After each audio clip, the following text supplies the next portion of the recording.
One of the most important things that your church can do if you want to reach more people and grow is to really nail a consistent church brand. But that's easier said than done. Let's talk about some of the ways that your church can make your brand more memorable this year.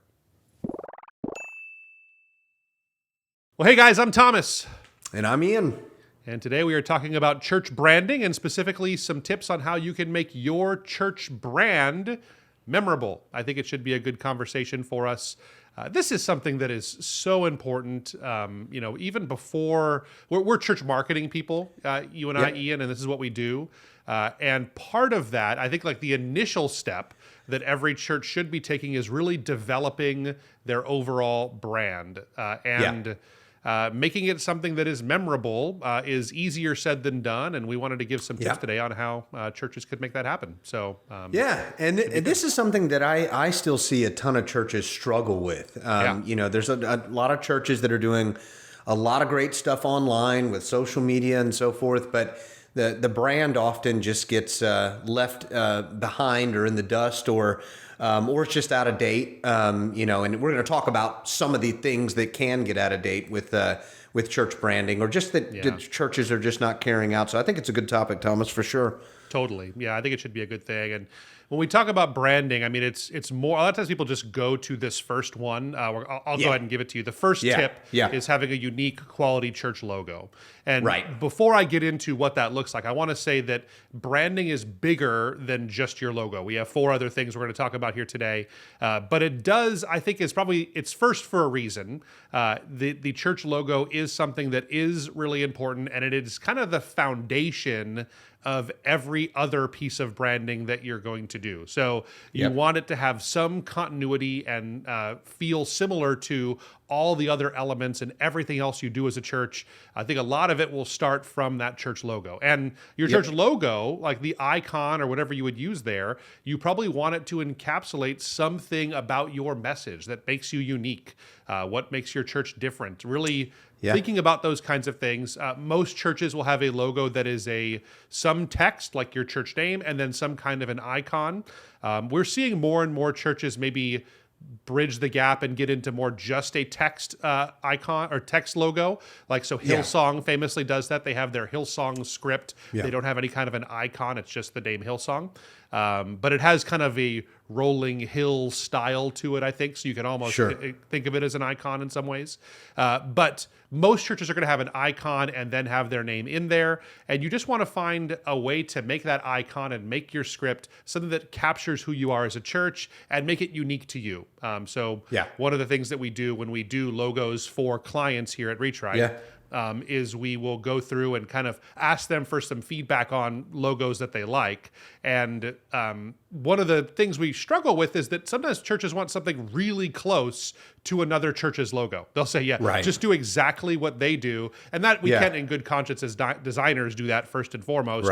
But I think that's missing the point too, because you want something that is truly unique to your church, something that is, distinctively yours. So I will say this too. I'll let you get into this thing here in a second, or give your feedback on this too, Ian. We do have a video I want to mention. If you're watching this here on YouTube, we have a video where our lead designer, he picked the top several church logos of 2024. We just released that. I think it'll be really helpful to you. So if you want some more inspiration on church logos, that's a good one to take a look at, but don't copy them. They have to be unique. That's right. That's right. No, that's a key thing. And it's easy for us to see, Elevation's logo or Hillsong or whoever out there, just other well-known churches, maybe even not so well-known. And actually, it's funny. You reminded me, we had a client that wanted us to basically copy the brand of Dunkin' Donuts and for their logo and website and everything else, and which was very unique, not an everyday request. That's why I'm remembering it. But you definitely want something unique. The colors of Dunkin' Donuts, or what was it? It was the colors and even the style of the font thing that they the have, rounded, kind of all font. of it. Yeah, they really wanted it, it was weird. It was a weird one, but at the same time, and that's fine. There's other brands that stick out. To me, I love Adidas logo. I love the 3 lines. It's always appealed to me. But you're right. So if I'm starting a church, definitely I might kind of gleam from the style of the Adidas logo, but you can't totally copy it. So I like that you said unique. Another thing I would just add to that is something simple. Something simple is key, because you and I, again, we've been doing church marketing for a long time. We see less of these logos now, but there was a time where you and I would run across a lot of what we called the TBN logos, right. If we could say that, or and there was just like 7 different, biblical, symbols. There was like the Lion of Judah, and then you had like, one I'll never forget was there was the globe, and the cross was stabbing through the globe with blood coming out, onto the world. And, again, what they meant by that was, the world needs the blood of Jesus and the cross and salvation. But yeah, just all of these. And we saw ones with, the Lion of Judah flames and like all of the gold and all of that. Again, churches mean well with that. But again, if you have a logo like that, it might be time to consider a redesign to get a little more modern and current with things. I'll say every major brand right now has pivoted over the last 20 years, and every time they pivot, they become simpler and simpler and simpler. Logos are never getting more complex if you take a look at them. So that's true. You take a look at if you haven't seen this before, maybe the history of the Starbucks logo, how they seem to just be zooming in closer and closer to the center of what used to be a pretty complex logo that they had there. Same thing with Google, where they always have had a relatively simple logo, but they've stripped out any of the outlines, they stripped out any of the gradients, they simplified the colors and made them closer together. Until now, it's like the simplest, just saying Google in very standard colors, and there's no gradients. The reason for this is because I think big brands realize that they have to put their logo on everything, and so do you as a church. When you're building a logo, these very complex logos, some of the intricacies will be lost when you try to simplify things more and put it on a t-shirt or put it in a favicon on the top of your web browser so people see it there. And so you have to have a logo that is versatile in all circumstances. And so generally speaking, very good advice, and it's more memorable if it's simpler. That's it. And moving on to other, things that build a church's brand. The next one is an engaging website. Still to this day, websites have been around a very long time on the internet. And to this day, your website is still where 85% of first-time visitors will end up. Even if they find you somewhere else online, hear about you another way, they're going to end up here.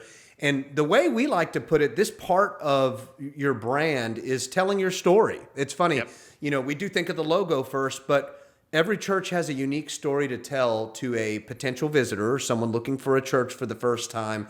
That's part of your brand. And one of the key places to tell that story is your website. So you still, even in the age of apps and social media, need an engaging website, something that also does, and every website should have your church's logo on it that we just talked about, and it should, match the colors and the fonts and the same style to the logo, and so you will have those things, but you also want to tell a story to visitors there and build your brand, and this is a place you can do it more broadly.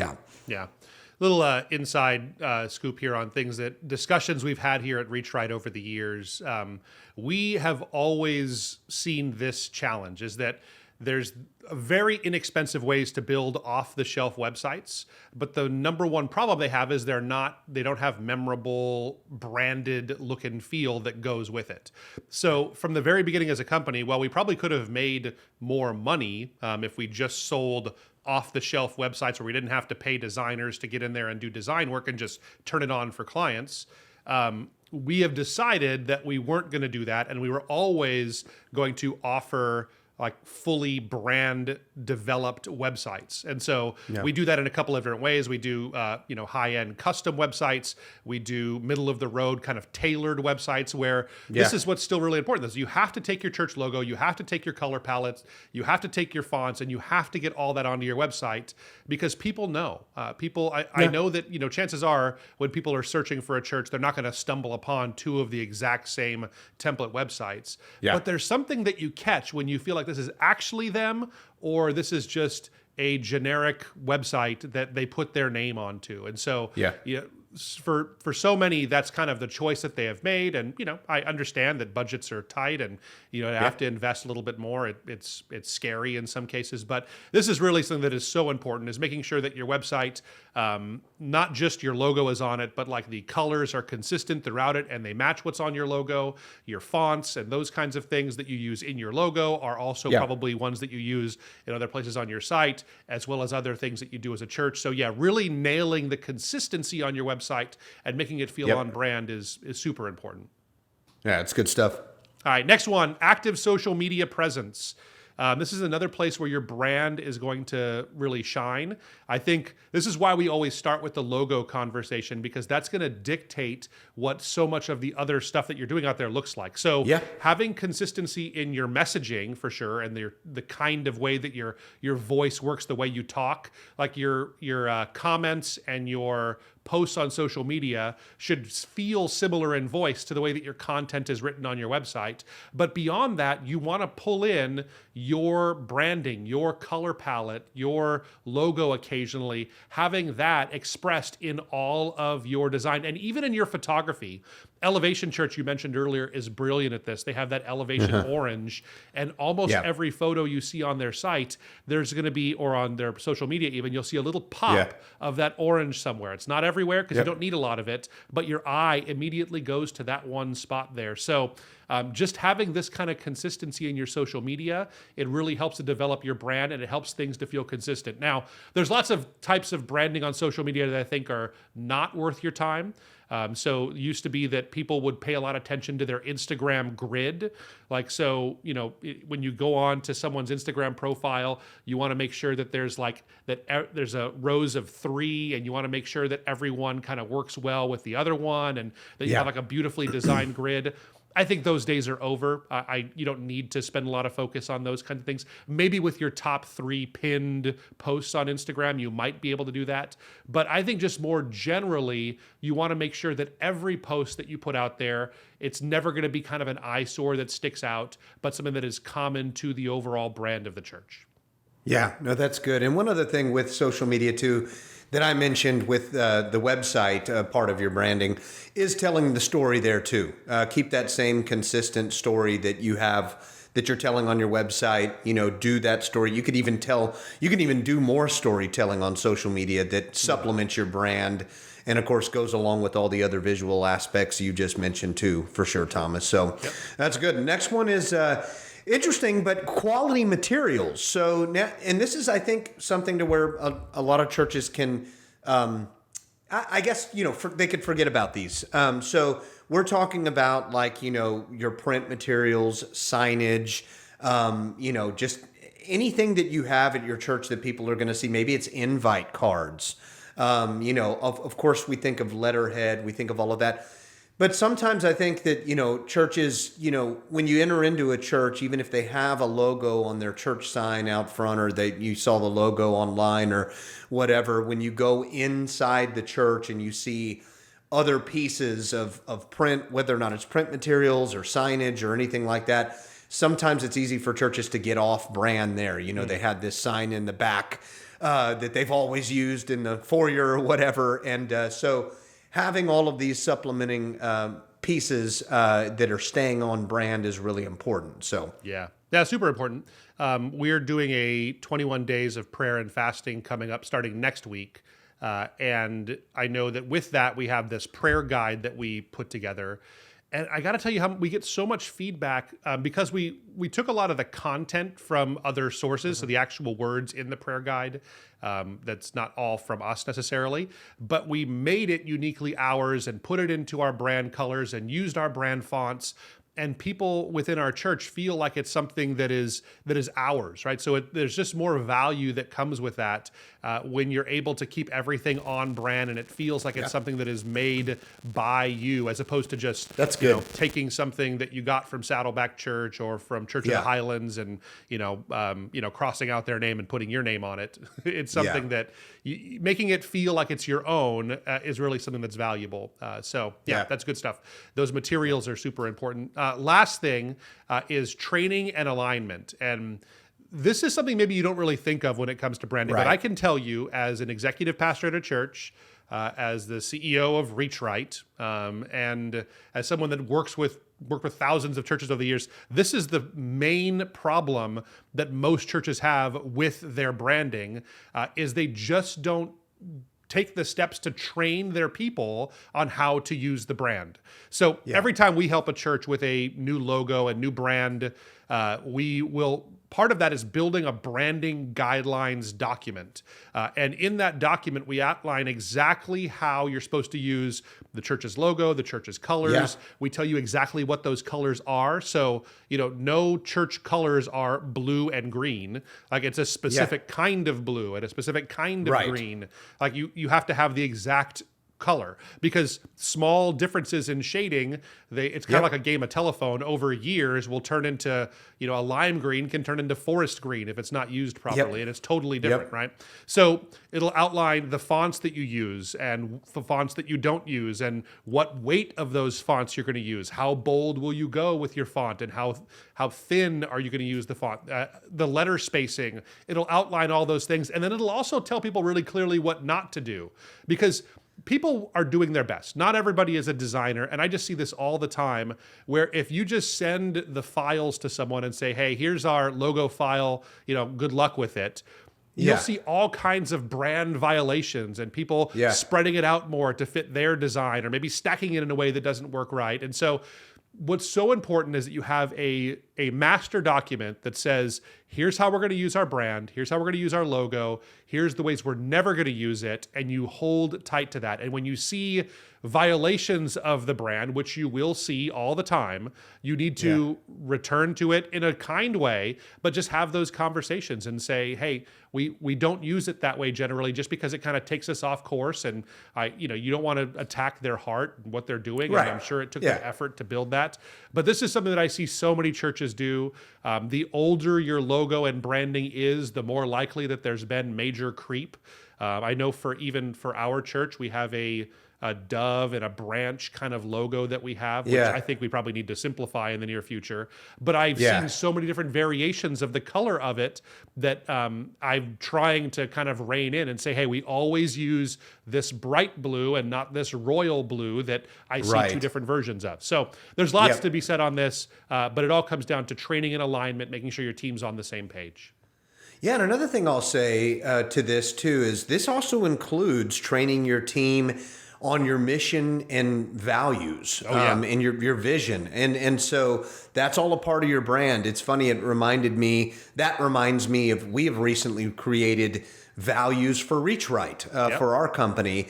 And when we have company meetings, we all talk about those values, or we have someone on our team that we think embodies one of those values and really carries it out well. Yeah. And we'll have them share a little bit about how they do that with what they do here at Reach Right and how they serve churches. And I think that that's great, because, if people get behind your church's mission and values, they won't deviate there as well. Just like we're talking about deviating with colors and all these other things. Not that everyone's going to be a robot and just speak your vision and mission and values out at people in a weird way.